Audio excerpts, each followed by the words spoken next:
Isang mapagpalang araw po sa inyong lahat. Ngayon po ay February 11, 2025, Martes ng ikalimang linggo sa karaniwang panahon. Ating pong unang pagbasa at pagninilay sa araw na ito ay hinango mula sa aklat ng Genesis, chapter 1, verses 20 to chapter 2, verse 4. Sinabi ng Diyos, magkaroon sa tubig ng maraming bagay na may buhay, at magkaroon din ng mga ibon sa himpapawid. Nilikha ng Diyos ang mga dambuhala sa dagat at lahat ng bagay na nabubuhay sa tubig at lahat ng uri ng ibon. Minasdan niya ang kanyang ginawa at siya'y nasiyahan. Pinagpala niya ang mga ito at sinabi, magpakarami ang lahat ng bagay na nabubuhay sa tubig at punuin ang karagatan. Magpakarami rin ang mga ibon at punuin ang daigdig. Dumaan ang gabi at sumapit ang umaga, iyon ang ikalimang araw. Sinabi ng Diyos, magkaroon ng lahat ng uri ng hayop sa lupa, maaamo, maiilap, malalaki at maliliit. At gayon nga ang nangyari.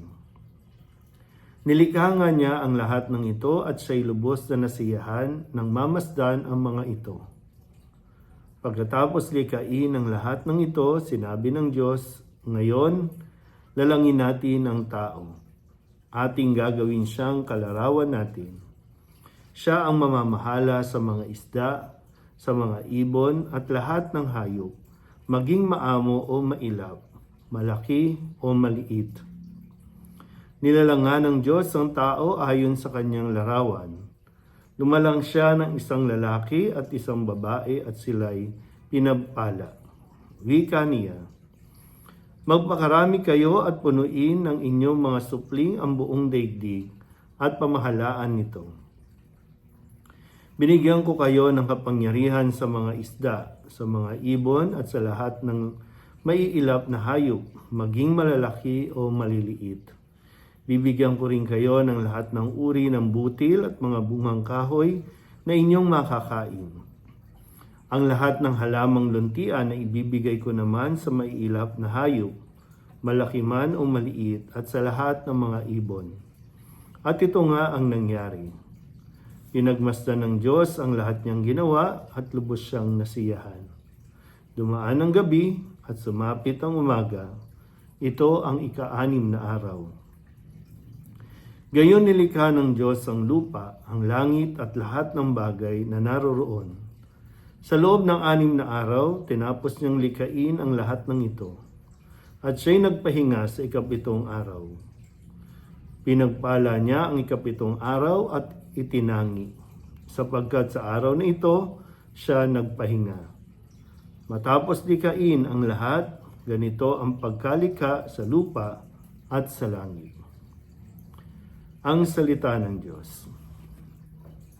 Muli po, isang mapagpalang araw sa inyo pong lahat. Tayo po ay nagpapatuloy ng ating pong pagbabasa at pagninilay sa aklat ng Genesis. Ito yung ikalawang bahagi o karugtong ng paglikha ng Panginoon sa buong daigdig, at ang kahuli-hulihan nga ay nilikha ang tao para pamahalaan ang kanya pong mga nilikha. So maganda siguro na mapagnilayan natin sa puntong ito na kung paano nga ba pinangangalagaan ng tao ang kalikasan, ang lahat na naririto. Paano nga ba rin natin parang pinababayaan ang kalikasan? Anong nadudulot nito sa tao? Kasi na kung pagninilayan natin ng mabuti, nilikha ng Diyos ang lahat ng bagay para sa ikabubuti ng tao. Para meron siyang makain, para meron siyang gawin, para meron siyang ipasaganain, at hindi para magdulot ng sakit sa mga tao. So, dahil nga ngayon, sa dami ng sakit na umiiral, na lumalabas, yan ba ay dahil sa kalikasan? Kasi lahat ng ginawa ng Diyos ay maganda. Wala sa nilikha na magdudulot ng panganib sa tao.